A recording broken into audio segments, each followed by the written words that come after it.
I'm Theo. And I'm Juliet. And this is Apologies Accepted. We offer an entertaining look at some of the big issues in history by examining public apologies of the famous and infamous. We're looking at politicians, serial killers, actors, and you. Send us a public apology you would like to make, and we'll read it on the air and give you a chance to redeem yourself, or just get some guilt off your shoulders. We're here for you. Once a week, maybe more if you're really, really sorry.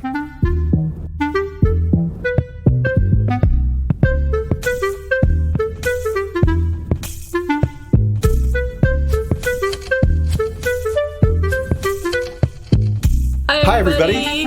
This is Apologies Accepted, the podcast. And I'm not Theo. I am not Juliet.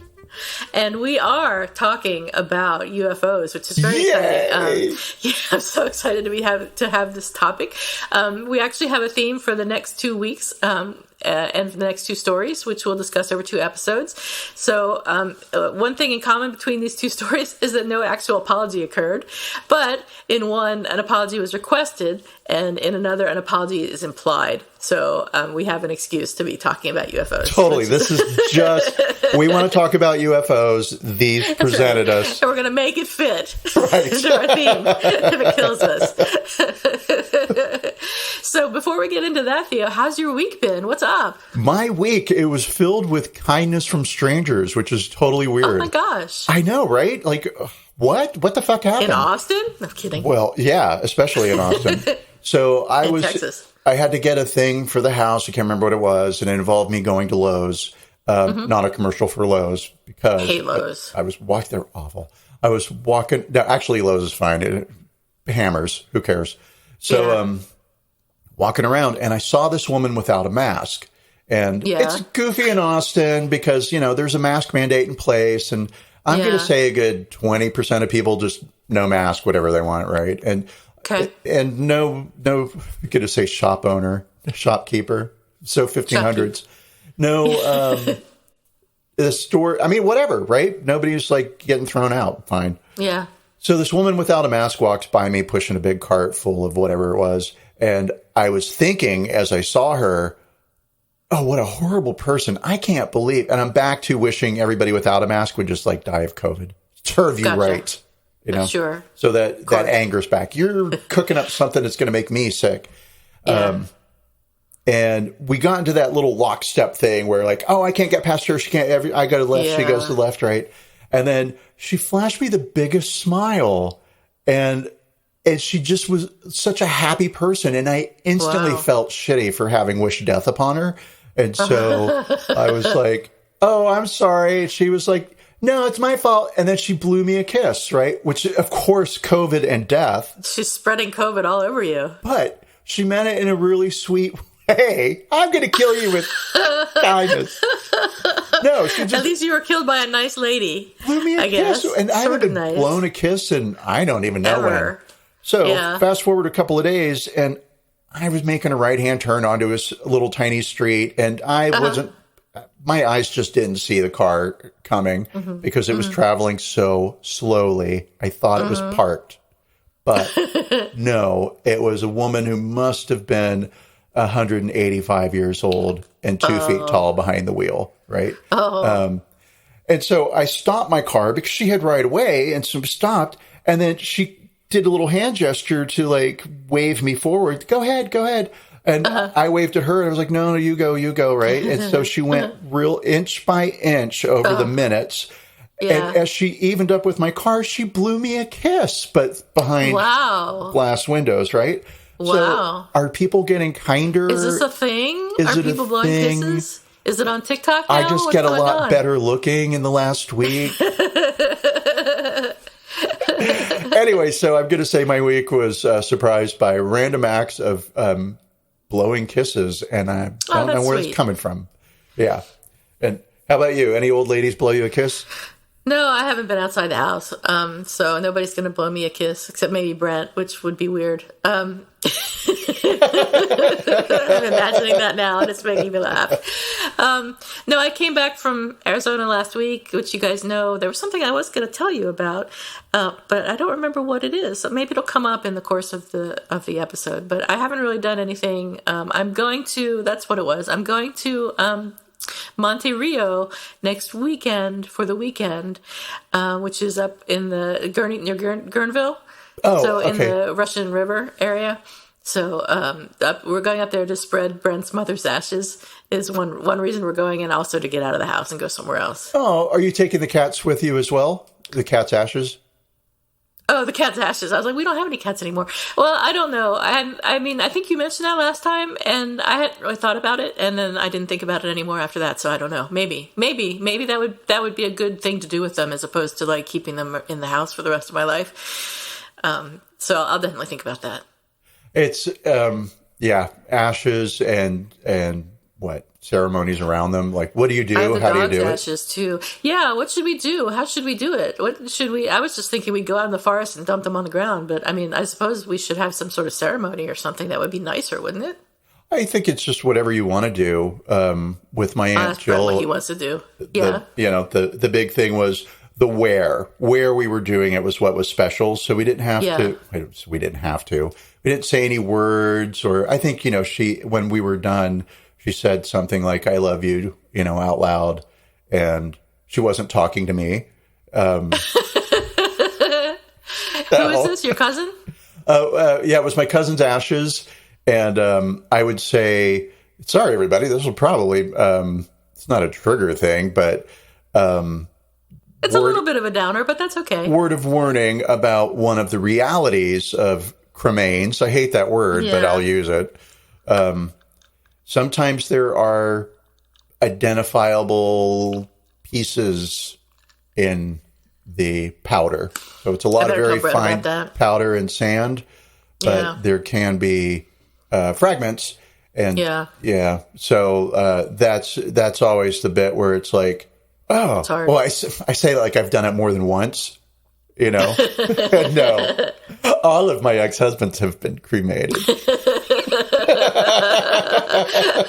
Before no, but I tried. Right. All right. Cool. Let's get on with it. That's my plan for next weekend. So we'll have to talk about rescheduling the podcast, by the way. But that we'll do that off the air. Let's do it on the air. So that'll be fascinating for everyone who's listening.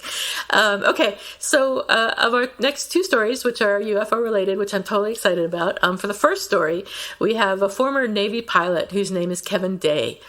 And he has requested a public apology from the U.S. Department of Defense because he was mocked for years after reporting UFO sightings in 2004. So what happened? On about November 10th, 2004, Kevin Day, who was a radar operator stationed on the USS Princeton, which was a guided missile cruiser in the Nimitz group, reported seeing odd and slow-moving objects flying in groups of 5 to 10 off of San Clemente Island, which is west of the San Diego coast.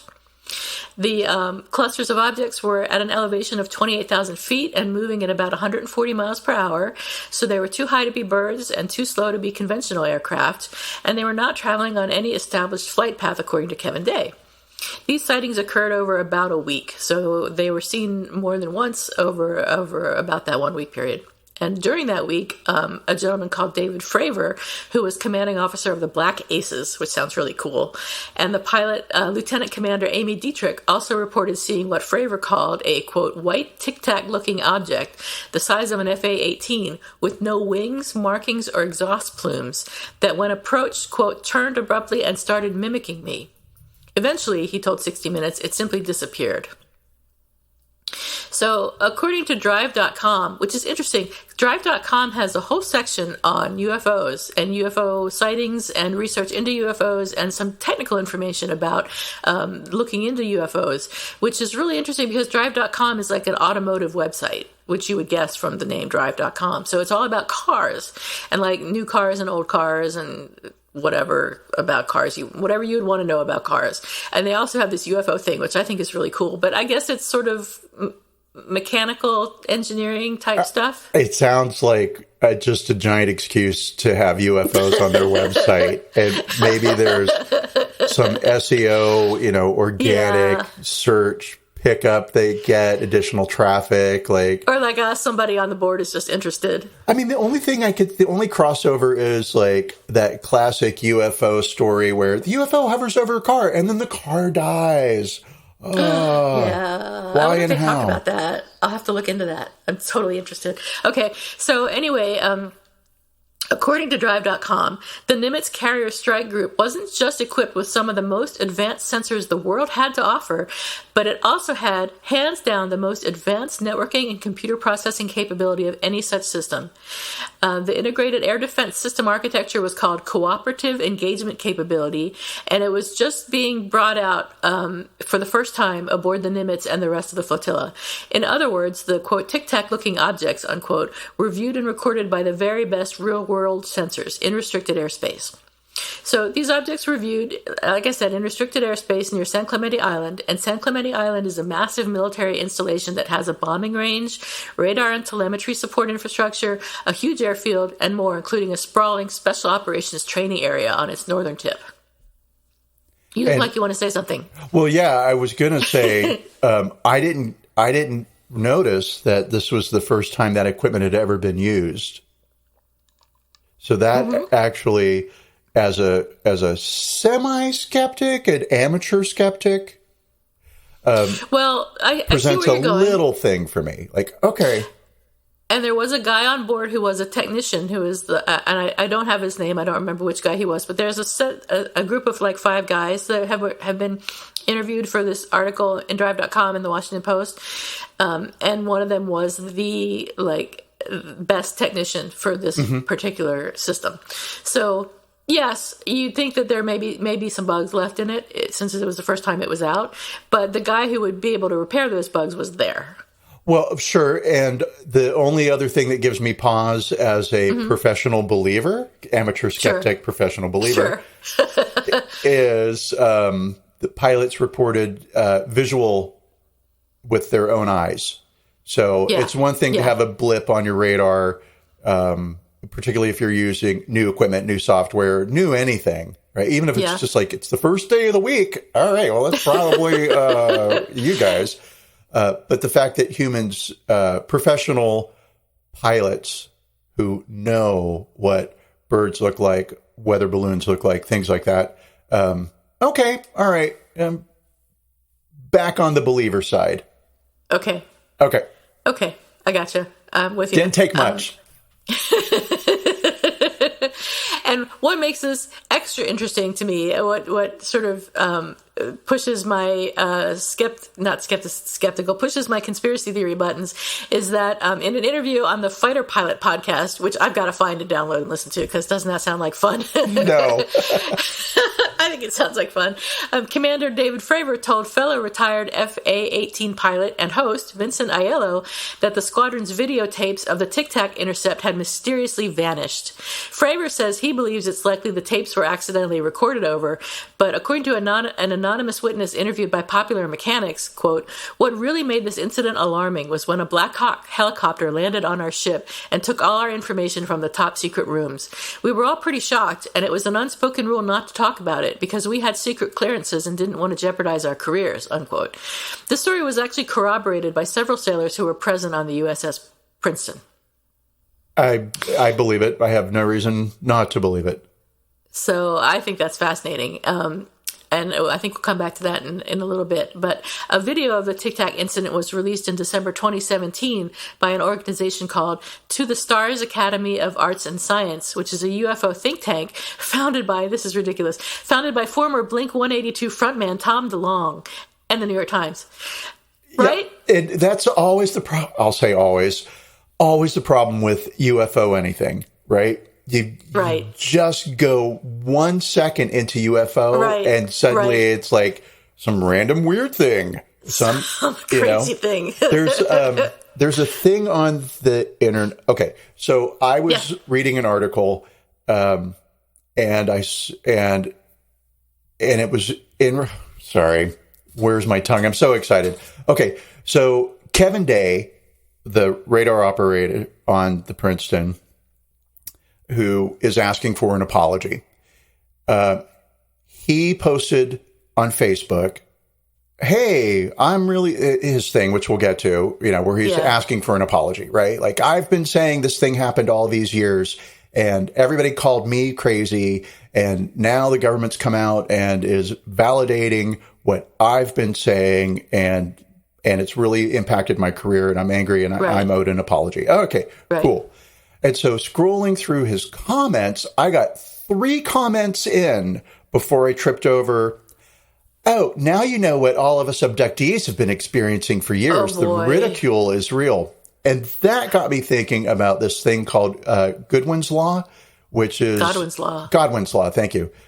Which is that thing that any internet conversation, any online chat that goes between 2 people, that goes on long enough, will eventually mention Nazis or Adolf Hitler, right? Right. And so, sure, totally that makes sense. At some point, someone else is going to call someone a Nazi.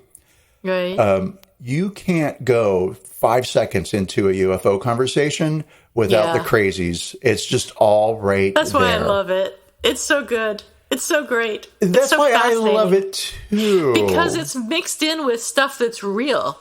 That's the thing. It's like picking out what's real and what's not is just fascinating to me. Well, and then I'm going to say, like, my level of crazy, it's probably a low bar. So, like, abduction? Sure. Why not? Right? You were abducted? Right. Right. I don't know about you, but maybe abduction happened. But why you? Yeah. I don't know. You're just a guy who lives in the fields. Why were you abducted? The fields. The fields. That's why he's abducted. They're like, why is this guy living in the field? He was just out there in the middle of nowhere. But anyway, asking to be abducted. Yeah. More thoughts on that, but yeah. So there is just this level of crazy that you hit. So talk about crazy. Okay, there's 2 things I want to say. And A is, in this podcast, we use the term crazy a lot. And that's probably problematic because there are people who have mental illness who don't appreciate being called crazy. And I'm not sure how to navigate this discussion because we're using it in the traditional old-fashioned way, which is problematic. On the other hand, I mean, I have a mental illness, at least one, probably all of them. And I think that gives me a right to use the term, but maybe it doesn't. I don't know. What do you think? Okay. So I wouldn't say that I have a mental illness, but I for sure have a touch of OCD. I don't need medication for it. And is it problematic? No, it's not problematic, but does it cause me to do stupid things that look ridiculous? Yeah, for sure. Right. And cool. I will say, I think there's a difference between using the word crazy to describe a situation or a set of beliefs, and then a person or a person's perception of reality. So, yeah, I don't think that people who have mental illness are crazy. And I would say that would be a very horrible word to levy at anybody, right? Right. But I do say that a group of people who believe that when they were 14 years old, they were sent to Mars to undergo a psychic training course with the U.S. government and aliens, that scenario is crazy, right? Is that a real scenario? Yeah, I forget the guy's name. I'd have to Google it. I better look that up. I can't believe I haven't heard of that. Oh God, there's a whole thing. This guy wrote a book about how he was a kid and his dad was a government thing, and he got time traveled to some, I don't know if it was the future, but it was another planet, and he had a whole life there. It became an adult and like learned how to blow things up with his mind. I don't know, because is this a book or is this a true story? Well, it can't be a true story because the guy traveled in time to the future, Mars, and worked with like the aliens and the U.S. government, and then you don't know that's not true. And then he time travels around time in human history, right? And he goes to like Nazi Germany, and there's a photograph of him in the crowd at Abraham Lincoln's speech. Right? Oh my God. Where he's the one face that's turned around to look at the camera. I think this is the same guy, right? Sure. Okay, fine. No, you didn't. No, you didn't. I'm going to look this up as soon as we're done with our podcast. But you were saying that the term crazy is okay to use when you're talking about situations and not people. Correct. And I think that the people who are object to the term would like us to use a different word, like wild, I think is the suggestion. Oh, okay. Yeah, that's fair. I'm okay using crazy because I think I have a right to it, but maybe I don't, and maybe we should say wild. But I don't know. But let's table this let's put a pin in this discussion for later. Okay, but you know what? I like that. I think it's fair. Okay. What My Favorite Murder did for sex workers in the term sex workers versus prostitute or hooker, we could do for crazy. We could So, start calling things wild. Fair enough. It's harder to say wild than crazy. Well, there's other words other than crazy. So Nuts. Woo-woo is one that my grandfather would have used, but I don't want to say that. But okay, let's see. But all right. Yeah, for sure, we're using the word crazy to describe situations. We don't mean to denigrate any people by our use of the term crazy. Unless they're Nazis. Unless they're Nazis. Of course, they deserve more than denigration. They deserve ostracization and destruction. But and destruction. And destruction. They do.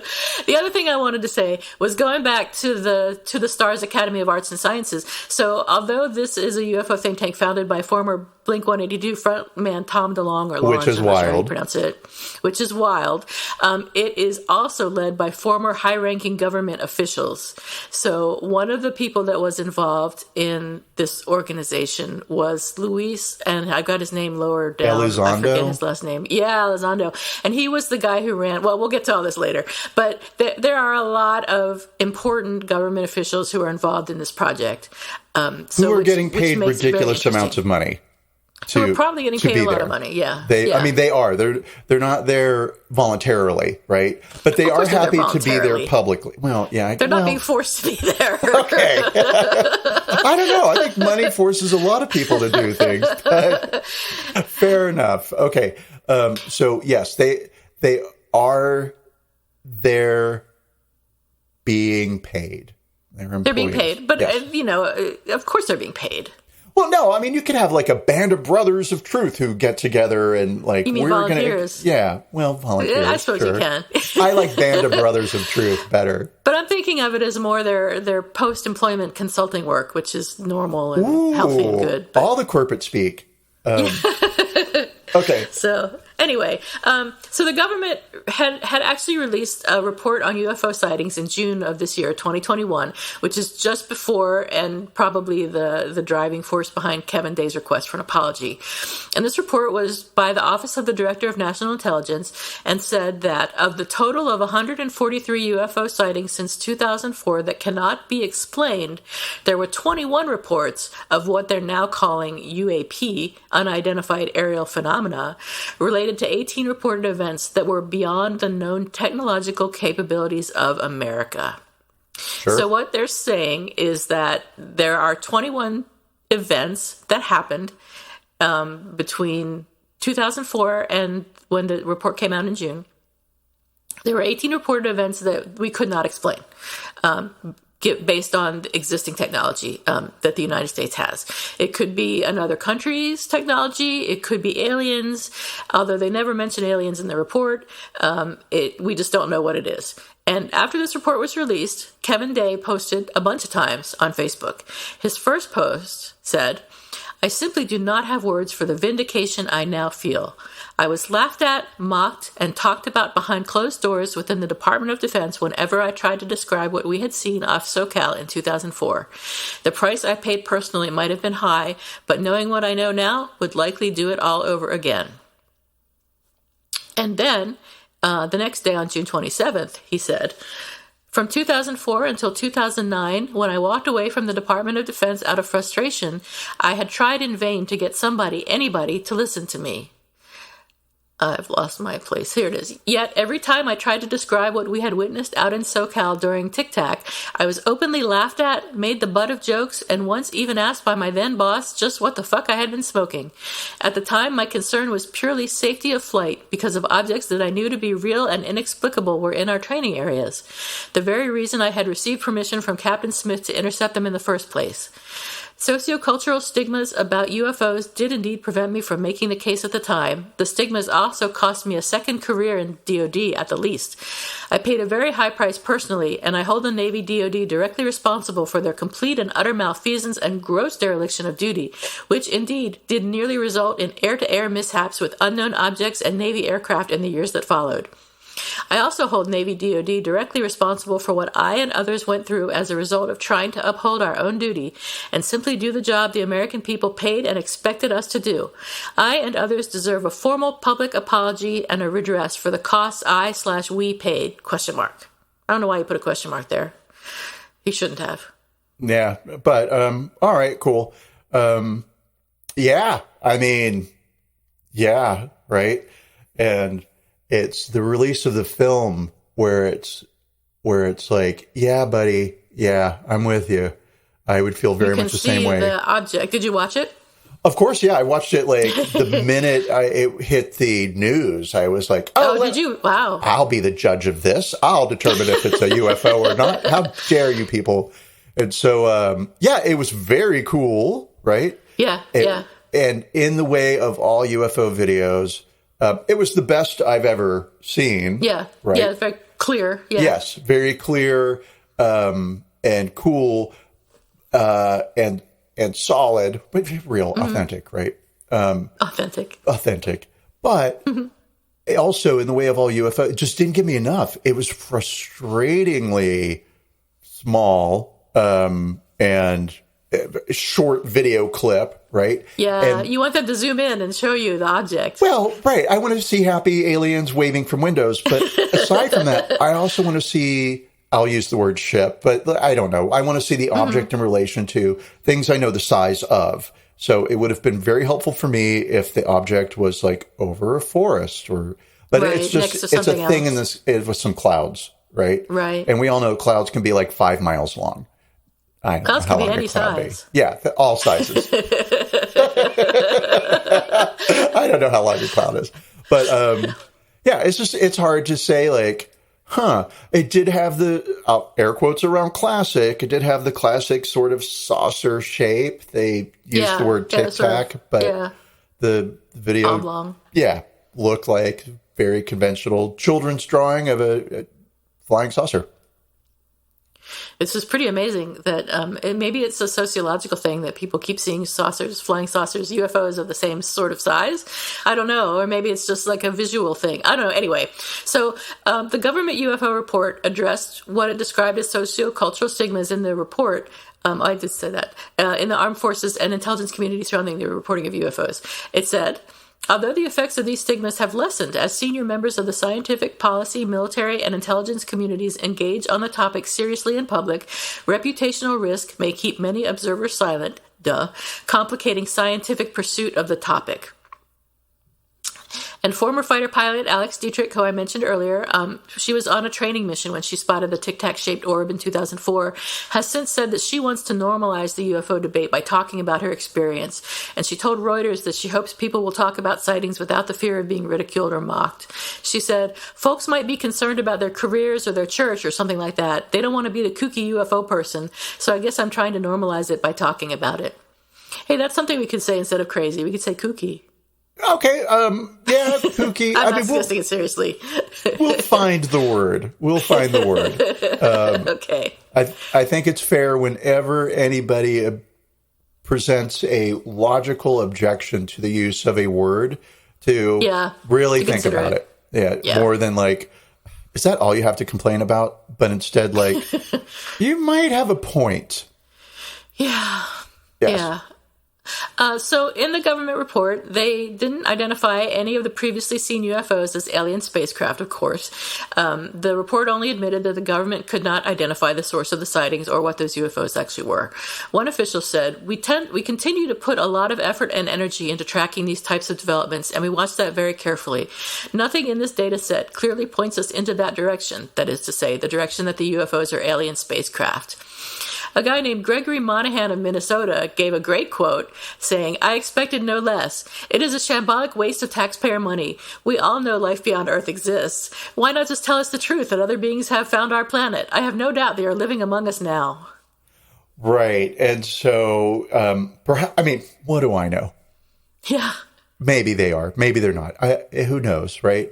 The thing that really strikes me is there's this, and I'll use the term God of the gap, which is used in science a lot for when something happens and we can't explain it, we say, God. So how did life start? Well, there's ideas, we can't prove it. So therefore that gap in knowledge of how did life start, here we're alive.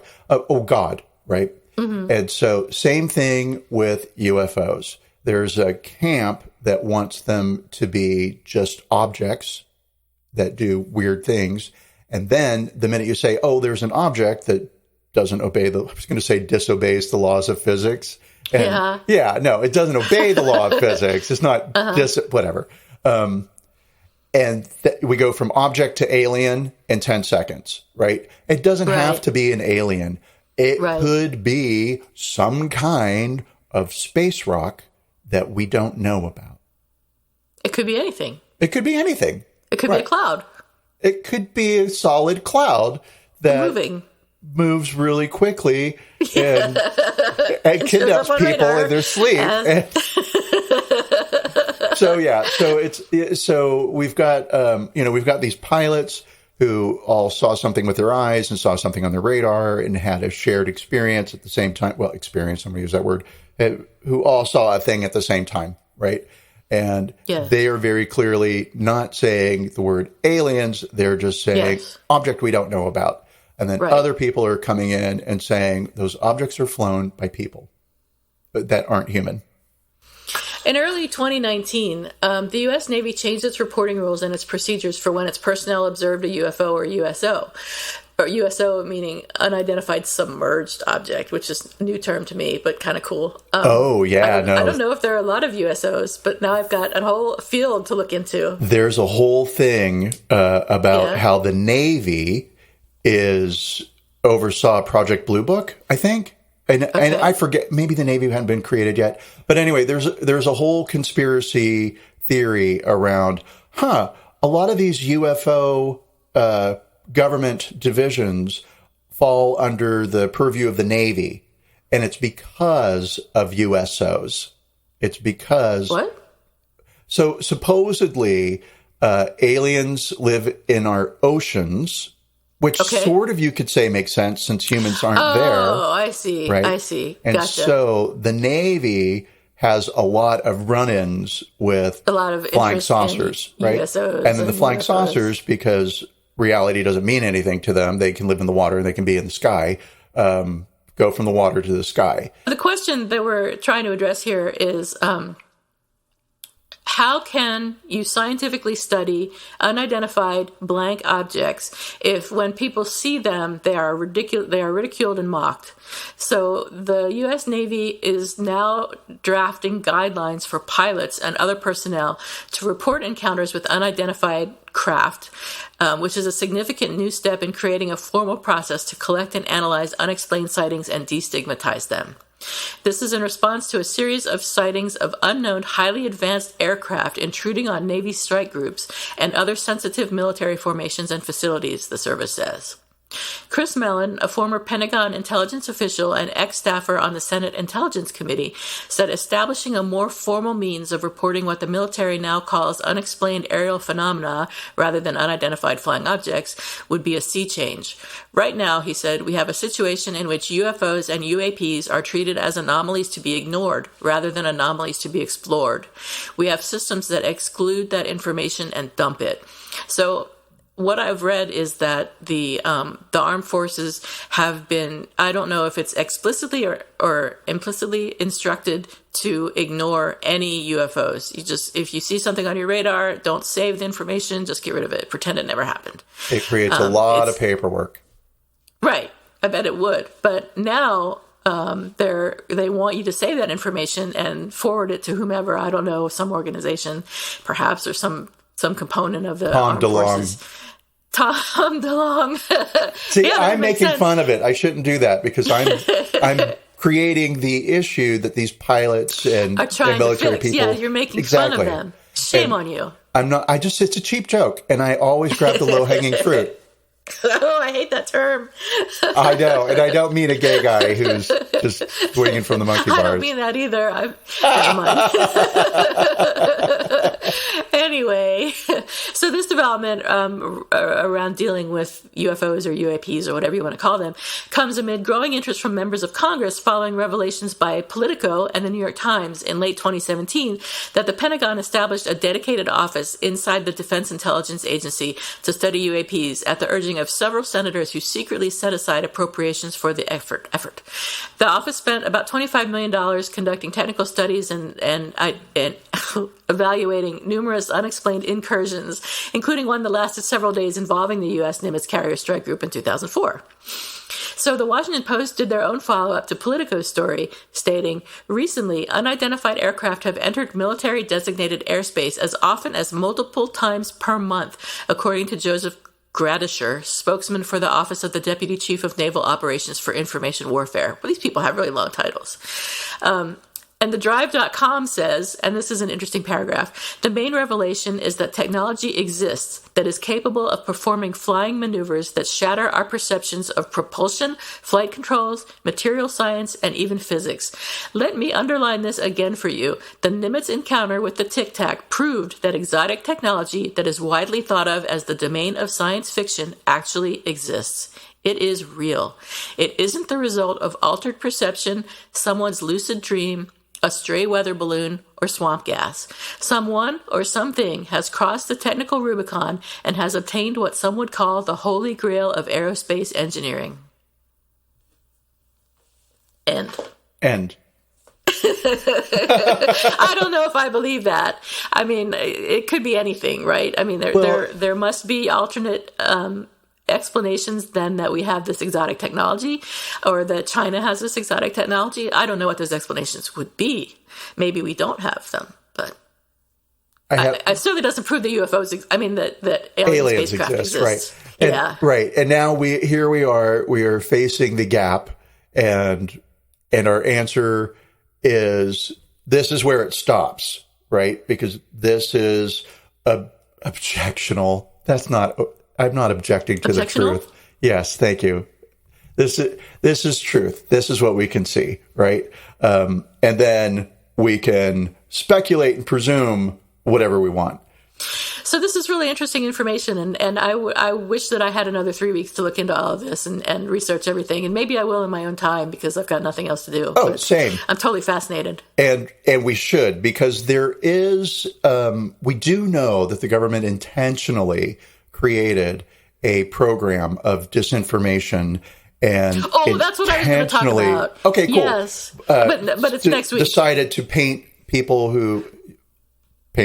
as kooky who saw or reported flying saucers. And there's one guy named Richard Doty, who is a former special agent of the Air Force Office of Special Investigations, AFOSI, for those of you who like initials, who worked as a counterintelligence and disinformation agent to discredit UFO researchers. And famously, there's a guy named Paul Benowitz, who was I don't know if he was a hobbyist engineer, but Paul Benowitz lived very close to a military base and saw things in the sky and may have had some issues with paranoia. Who can say? Okay.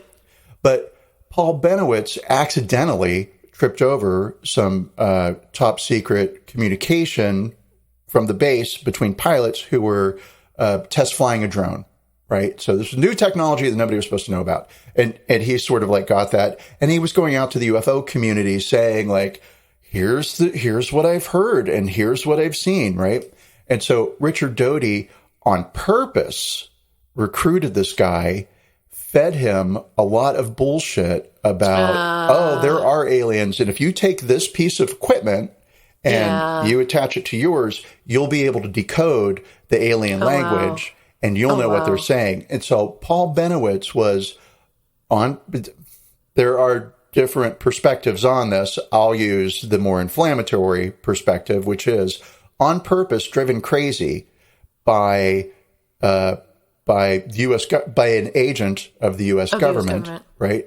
So all of the stuff that he had released about the drone would fall into the camp of kooky craziness, right? Yeah, it's hard for me not to. Well, I'm liking kooky. I'm working. Okay. It's going there. It's going there. Okay. And Paul Benowitz's family put him in a what's the word? An asylum, and he committed suicide.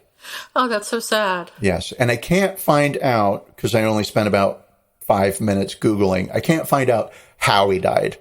Because I was looking for the classic, he fell out a window.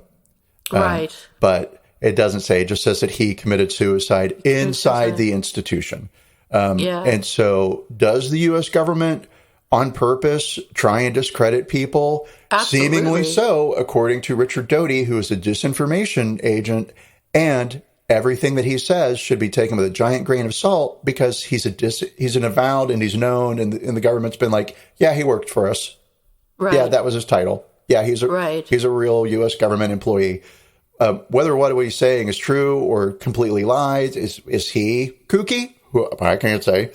So we'll have more on the disinformation stuff next week, which I'm really excited about getting to. That's where we're going. There was a whole program, and that's one example of the fact that there was a program. It's nice to see the military moving away from making that people sort of kill thinking. Themselves. Yeah, well, at least opening the door for people to report.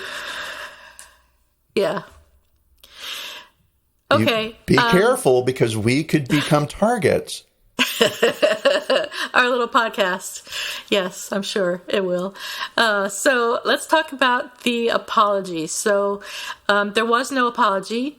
The government should the government apologize to Kevin Day and to those who saw the Tic Tac phenomenon and who were mocked relentlessly and probably called kooky by the U.S. government and many others. Should there be an apology? In my opinion, absolutely. So I am a little divided on that point. Okay. I do think that there should be an apology. It wasn't the U.S. government that was laughing and calling Kevin Day kooky. Right. It was people around him. So the people around him, he's been vindicated. Maybe the release of the video is a form of apology. And so you've had your apology because the video's out there. Now there's proof that what you saw and what you experienced happened. Not proof that it's aliens, but proof that this event happened. Right. Right. So I do think that the government should come out and say, hey, sorry, but then at the same time, and this is where it gets complicated because as we all know, I hate rah, rah, rah, America, America, America, right? That knee-jerk patriotism always triggers me. However, there is this idea that I will present that the government is trying to take care of for the good of the people, right? And so information isn't released for the good of the people. And so when you sign up for the military, you sign up to believe that the government is doing things for the good of the people. I'm not saying that it does, because all of a sudden I'm remembering everything that's horrible, right? Oh, yeah. And so, Yeah. I mean, I think at the end of the day, the argument that I'm building, it starts to collapse, but it's kind of like, well, there are secrets and the government keeps them and you work for the government, even in the military. So that's just part of the job. You have to accept it. So no, you're not owed an apology by the U.S. government because the role that you play within the organization says you're never going to get an apology. I see what you're saying. Yeah, I mean, though, that if easy to push back on that. If you're a radar operator or whatever the hell he was, and you see weird things on the radar in the course of your job, you need to report that to your superiors or wherever it's supposed to be reported to. I mean, that's doing your job. And then to be ridiculed for that is bad. Is bad. Opinion. And so his boss owes him an apology, who was like, what the fuck are you smoking, right? I mean, the U.S. government is people. Yeah. So those people should apologize, in my opinion. So but I see your point. Right. And so it's not so much that I'm divided. I do feel like, he is definitely owed an apology, but I also can see where a defense attorney could build an argument pretty readily for it's never going to happen and it's never going to come. Right. Oh, I'm sure. I'm sure you're right. There's probably not going to be an apology. Well, no, I mean, and let's say that there is disclosure, right? Yeah, do you know Stephen Greer? Sounds familiar. The guy that's like all about disclosure. Well, maybe not. Stephen Greer he's still alive, but was a ER physician, medical doctor, right? Who specialized in trauma and however he got interested in UFOs. And he's one of those people who... Stephen Allen Greer? I mean, Is that who he was? Am I thinking of someone else? Anyway, go ahead. Okay, well, I mean, so big UFO guy, right? Okay. But he takes, for a while there anyway, because I think now he's gone a little into the kooky. But earlier, his whole mission was, let's look at this scientifically. Let's bring in government employees, with big titles, generals and majors, right? Who have experience and knowledge with these programs and let them talk, right? And so he being Stephen Greer has put forward this idea that the government is getting ready to disclose that there are aliens and they are here, right? And that's a very slow, long process. It's not going to happen, in a single day, but that it's imminent. And that's what these things, like the release of these videos. Exactly. And the reports. By the Nazis. No, by the native Nazis. It started with an N and an A. Oh, my God. And it ends in kind of an E sound. Same thing. Yeah, so basically, it's depending on the time of day you want to talk to me, it can be the same thing. I have my issues with the government. Disclosure's imminent. It's going to happen any minute now. But now also he's into like Close Encounters of the Fifth Kind, which gets into like spiritual stuff. And, what's the fifth kind? Do you know? I don't remember, but it's above the third kind. I'm going to look it up. Because there's a way we could find out. There is a way we could find. Well, if you pay $250, you can attend one of his seminars to discuss Close Encounters of the Fifth Kind. So Close Encounters of the First Kind is seeing an object. Close Encounters of the Second Kind is trace evidence or physical evidence of the presence of an object. So that's like depressions in the ground or a broken tree branch that's radioactive. And then of the third kind, and I believe that was supposed to be like the last one, was contact, right? But then the fourth kind becomes abduction, and the fifth kind, I don't know, is it merger or hybrids? I'm getting there. Okay, let's see. The fourth kind involves a person being taken and experimented on inside the alien craft. The fifth kind involves direct communication between aliens and humans. Well, wouldn't that happen when somebody's got a probe in your nose, let's say, right? Wouldn't there be some communication? I mean, I feel like, Not necessarily. You could be drugged the whole time. Okay, all right. Yep, okay, you're there.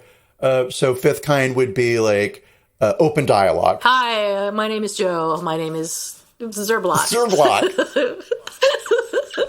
I was going to say Weasel Zapper, so that's good too. They're both good. That's our official new jobs. We give names to aliens when they emigrate to the U.S. We'll be like the Ellis Island of space. Yeah, that's right. We'll totally screw up their names and make everyone's name spelled differently. We'll give everyone the same name. That's right. Herman. Herman 1, Herman 2, Herman 3. Or like George Foreman, name everyone George. Yeah. Yeah. The thing about this subject, which fascinates me, is kind of overall, right? UFOs as a subject as a whole, because I like to, as somebody who studied literature, right? You look at the writings of the 16th century, and then you'll say like, oh, what was going on culturally to produce these types of works, right? Yes. Why did these works become popular? And then how were they viewed in the 17th century, in the 18th century, in the 19th century, right? Right. And why were people in the 90s or the 2000s obsessed with zombie movies, and why were people obsessed with vampire movies and whatever year that was? Exactly. Like trends, right? And so this would be, how do cultures interpret story? And so we'll go back to like the first UFO sighting, which I can't do because they happened in the Renaissance. There's supposedly a UFO thing in the Bible, right? But our modern day, air quotes around that, UFO beliefs sort of start in 1947, I think, with Kenneth Arnold. Let me get so it was in June of 1947, an airplane pilot flying over Mount Rainier in Washington State saw 9 objects in the sky. And he used the term, he said something like, saucers. They traveled through the air like saucers skipping over water, right? Right. And who skips saucers on water? But okay. People who can't get a hold of rocks. Yes. I guess. We could have had unidentified flying rocks. Well, going to be the case when they catch one of these. Oh, it's just a rock. Wah, wah. But anyway, so he gave birth, or the media gave birth to the term of flying saucer. And of course, that happens in the 40s. It's post-war, so people are just a little skittish about still very skittish about aerial attack, right? And let's not forget that Hiroshima and Nagasaki had happened. And so that was the dawning of the nuclear age, which also gave a new fear. And that was the fear of the end of the world by mankind, right? So, so you've got flying saucers. There are these things that are seen in the sky in the 1940s. I don't know that anybody said they were alien. I need to do a little bit more background on that. But you have the Roswell Crash, which happens in the 1940s. I forget what year that was. And that was like a big deal for about 12 hours. And then it died pretty quickly when the government came out and said, oh, we said that we found a flying saucer or a flying disc, but no, actually it turns out to be a weather balloon. We were wrong, right? And people believed the government in the 40s. It was just the government said this is true. And so Roswell kind of died and didn't resurge again. There wasn't a resurgence of it until the 1980s. So moving on from that, then in sort of the 50s to the 70s, we have Space Brothers. So there's aliens that are coming out of flying saucers, and they're spreading the message of peace and love, which is really just anti-war sentiment. And I'm not knocking anti-war sentiment because, hi, peace and love. But UFOs go from this thing that's involved with the government, and we're not sure what they are, sort of echoes of fear of invasion, to, oh, they're here to save us and they're full of love.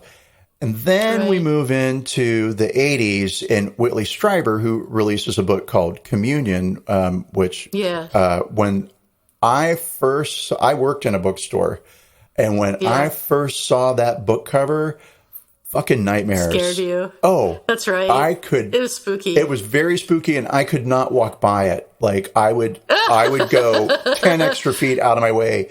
I hated it. Right. But in the 80s, we've got this abduction starts, the abduction thing starts coming, right?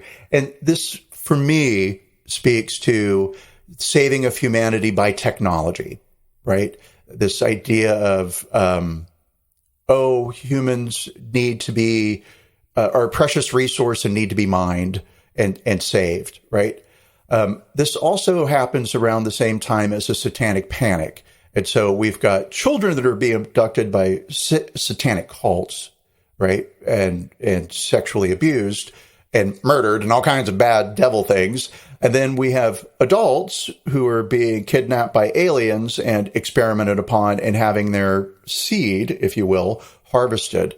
But the thing that I tripped over, and sorry, this was going to be like my great build to these big points, so I'm going to go backwards here in time. The first human abduction, that still kind of works because we talked about Whitley Strieber and abduction. Sorry, everybody, I'm working this out in my brain as I talk. Is Betty and Barney Hill. And everybody has heard, I'll say everybody has a relative from the 1600s, of course, but also everybody has heard of Betty and Barney Hill. Betty and Barney Hill. And so if you haven't, because we do have listeners who are 13 years old. Ooh, yeah, okay. I know. That's you shouldn't be listening to problem. us. Go do something childlike. Go do something productive. So everybody this is not a podcast for under 18. Older than 13, you are doing something productive by listening to us. 18. Oh, yeah. I guess I don't mind if a 15-year-old listens to it. Who cares? Legally 18. Legally 18. Yes. And only. Okay, good. Yes. Okay. So Betty and Barney Hill is the 1960s, and they were the first people to report an alien abduction. And coincidentally, they were an interracially married couple. Now, in the Oh, yeah, that's right. Yeah. So Betty was a social worker and Anglo-European white, and then Barney was... They'll say like postal worker, but he was like a post office manager. I don't think he, okay. I mean, he had like... He didn't deliver the mail, yeah. He may have done that upon occasion, but I think also he was in a managerial position. Got it. So two very solid, salt of the earth, non-exciting people, right? Other than the fact that they're interracially married in an era when that didn't happen. So in the 1960 census, there were 51,000 interracially married couples, right? Out of like, I don't even know how many millions of married couples were there in America. I did a search for that and I saw 1.6, and that was just that 1.6 million people registered to be married in 1960. Oh, okay. Okay. Right. So cool. So this flying saucer happens to just pick up the only interracial married couple in the Northeast. I don't know if they were the only, but I mean, the odds are pretty high, right? And the aliens are curious about the differences between Betty and Barney, and that's why they're studying them. And one of the things that really trips them up is the difference in skin color and the fact that Barney's wearing dentures and his teeth come out, right? And fair enough, they're aliens. Who knows what they know, right? And I don't say that in a dismissive way. I just say that in they're aliens. I can't possibly reason out how they were thinking, okay? Or how they think. So cool. So the aliens are very focused on Betty and Barney as human beings and what are the differences between these human beings, right? You've got two people who are living under probably an inordinate amount of stress being an interracially married couple in an era when it was illegal in 31 states for people of different races to marry. So that's a lot of pressure to live with. And here they get picked up by something that's not human, and that experience highlights that Betty and Barney are both human beings.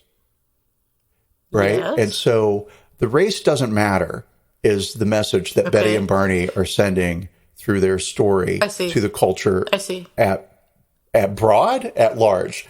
And so for me, I'm like, I love the Betty and Barney Hill story. I think it's so awesome. It's the first recorded abduction in America.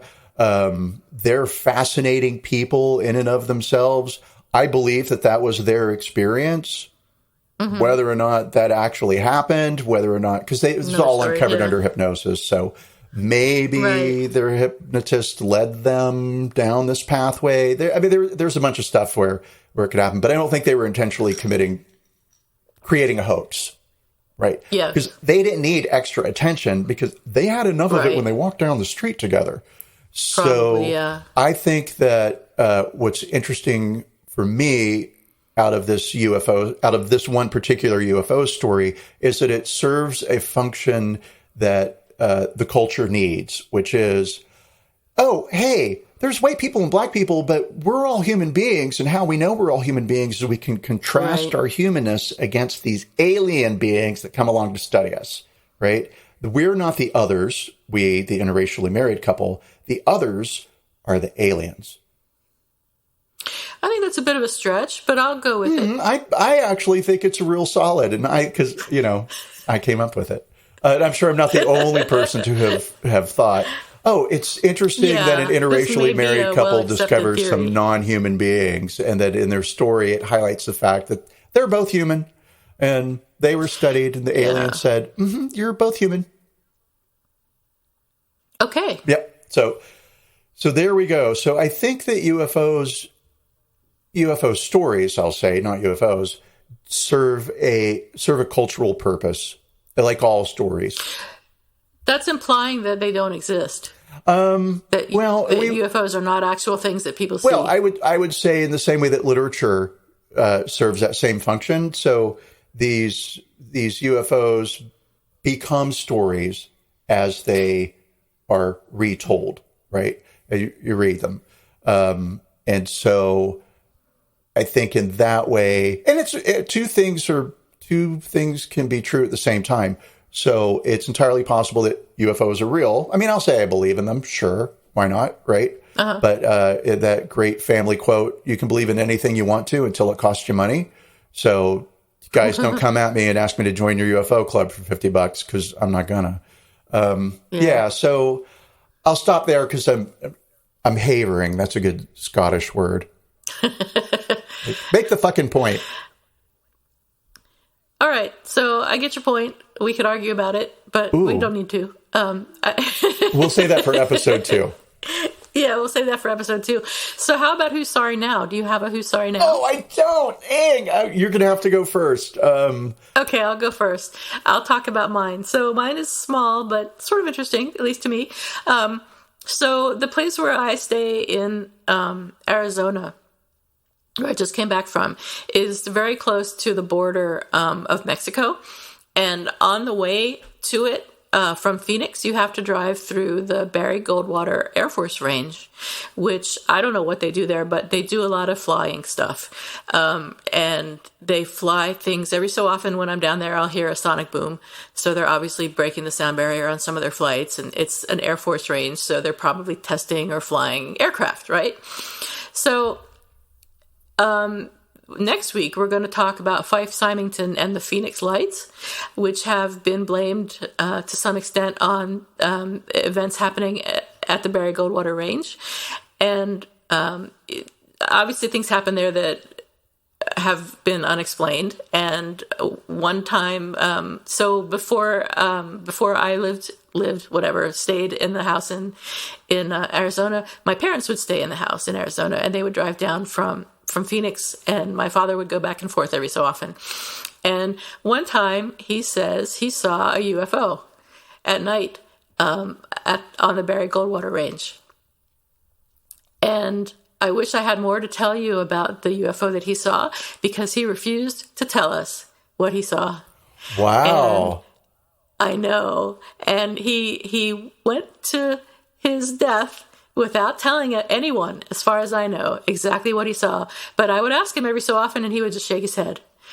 And he owes me an apology for not telling me what he saw on the Barry Goldwater Range that night, because I think it would have been a great story.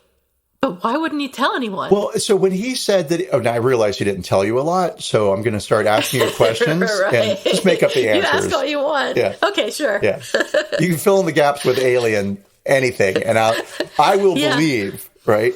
He was abducted. That's why he won't tell anyone, because he was abducted and he doesn't want to seem crazy or kooky. It's entirely possible.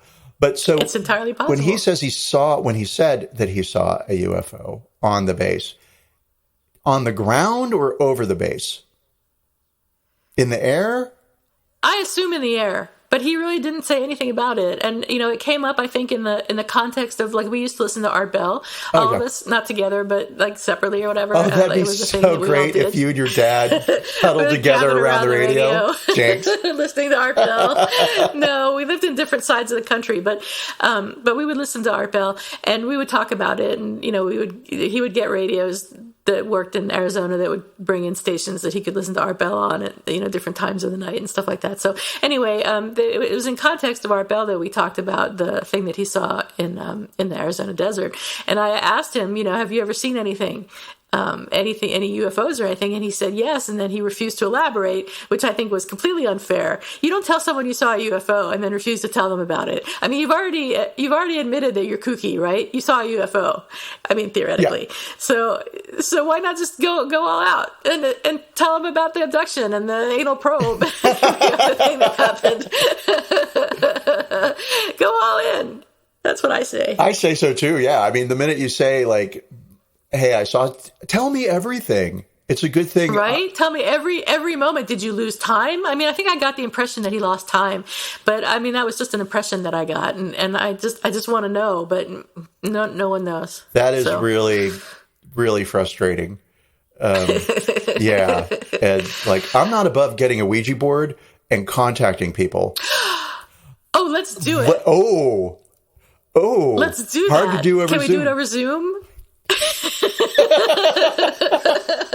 Well, maybe next time we're together, we'll buy a Ouija board and we'll try and talk to my dad about what happened in the Arizona desert. Perfect. And I owe my mom a call too, so we can hit two birds with one Ouija board. Although, perfect. I'm not troubled by Ouija boards. Fine, whatever. Who cares? But it's what do you do with them when you're done? Because I don't think you can throw a Ouija board away. Of course you can. No, that's how you invite the devil into your house. So you basically have to throw it away in someone else's trash. No, I think you have to donate it to the Goodwill or whatever. Okay. So we'll have to shoplift one too, because you're not allowed to buy them. There's a whole thing about Ouija boards. Is it like you'll learn? I'll teach you. Dream catchers? You can't buy your own. Someone else has to give you one or whatever. Ooh, I forgot I knew that about dream catchers. Yeah. No. Well, they're cultural appropriation, and we're not allowed to have them now. So it's fine. My dreams I don't need to catch them. It's not worth it. Okay, so who's sorry now? Did anybody frustrate you by refusing to tell you something? No, kind of. Like, okay, this sort of. I'll just say my family, in real broad strokes, it needs to be sorry about everything all the time, and they're not. But I found out recently that I have 3 gay older relatives, and oh wow, I thought that they were gay, right? Yeah, and it was confirmed to me not too long ago by a family relative member. Are they gay together? No, because that's incest. But well, oh, okay. I don't know who they are. Maybe they're not related. The middle of the woods. It's possible that desperation drove them, but I don't like to think so. Okay. But anyway, yeah. So I had these 3 relatives, and I kind of suspected, and whatever, right? Because also like they lived to be late 80s, and fine, whatever. Sure. So what am I saying? I'm saying that then fast forward, like, I don't know, 20 years, and I was talking with a family relative, and I just mentioned these 3, and I was like, and I kind of think they're gay. And like, oh, yeah, of course they were gay. My grandparents drove to my grandmother's sister's house unannounced one Sunday, and they caught her. Delecti and fragra? What's that? In flagrante delicto. Thank you. So delicious when you say it. Oh my goodness. They caught her in bed with her female roommate, Oh my gosh. The days and the time where you just open the door, it was perfectly... Holy shit. Well, to lock your door would mean that you were doing something you didn't want people to know about. Anyway, I'm just going to say my family owes me an apology because they've known that... They could have told you when it meant something to you. They could have told me when I told them I was gay, like when I was 18, and said, hey, I've got news for you. You're not the only one in the family. So-and-so and so-and-so and so-and-so are all gay. Yeah, no, what I got was, don't tell your grandparents. It will send them to their graves. Horrible. And I was like... Who did you tell? Everybody. Oh, okay. Well, I say... Except your grandparents. I say everybody. Yeah, everybody except my grandparents, because I didn't want to be responsible for killing them. Yeah. So in that way of government conspiracies, if I look at my family as a government, then, hey, I'm owed an apology. Kevin Day, I take back that thing I said about you signed up for the Air Force, and so you sort of have to, just... suck it. Yeah. I mean, let's leave aside the fact that all these people are in the military killing people and that they signed up to kill people and that this is abhorrent. Let's not talk about that. Let's talk about fun UFOs. Oh, okay. Because now I'm like, I signed up to... Oh, yeah. Yeah, you do. Yeah, that's the thing. Yeah. You totally do. That's why you're there. So that's the apology I'm owed. Weirdly, every subject in the world relates to me except for UFOs.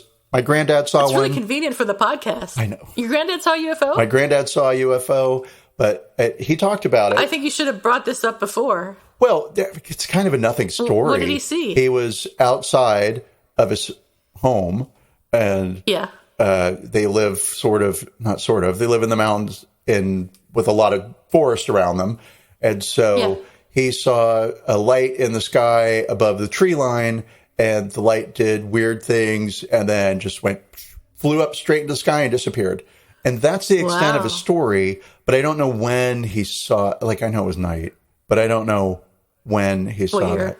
Oh, I'm glad I said night because, final thing, a little bit of lazy writing on God's part this week again with Kevin Day bringing things into daylight. Oh, yeah. Wow. Yeah, that was a bit of a stretch, but I like lazy writing now, so I'm looking for it harder. That's pretty good. We have something in every podcast now, which is interesting. Yes. Better be. All right. We'll talk more next week about UFOs, which I'm totally excited, and I intend to spend a lot of time looking into UFOs. Watch me not do any research between now and next week, but I love the topic, so I'm looking forward to it. Yeah, me too, and I'm going to drive James crazy because I have to watch this UFO documentary. It's show prep. Well, did you say Kevin Greer or David Greer or whatever his name was had one? Oh, he does. For me, it's unwatchable. I have a friend who highly recommended it, and it's one of those, it's a self-produced documentary. All right, cool, good for you, great. It's one of those documentaries that, you sit through it, and it opens, and you watch the opening, and then all of a sudden, you're watching another opening. It has 3 openings that take 45 minutes to get through. Way too much. How long is the documentary? It's like 3 hours. Oh, God. Right. Forget it. I hate to say it, it's a bunch of old white guys behind microphones talking about their experiences and what they have seen. I'm so sick of white guys. We've seen that and heard that. But they're talking about UFOs, so, I would say give it a watch. It's interesting. I'll look into it. But I got through 45 minutes, and after the third opening, I was like, I'm done. Enough. Okay, you like to do openings. Got it. All right. Anything else, Theo, before we take off? Not a damn thing. So to speak? All right, before we take off. Talk to y'all later. See you next week. Bye. Bye, everyone.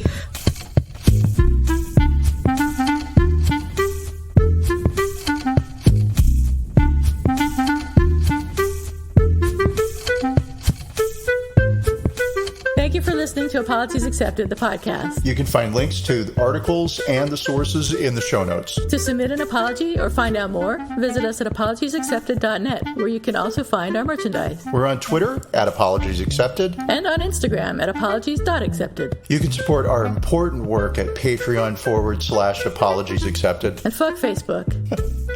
Bye. Bye.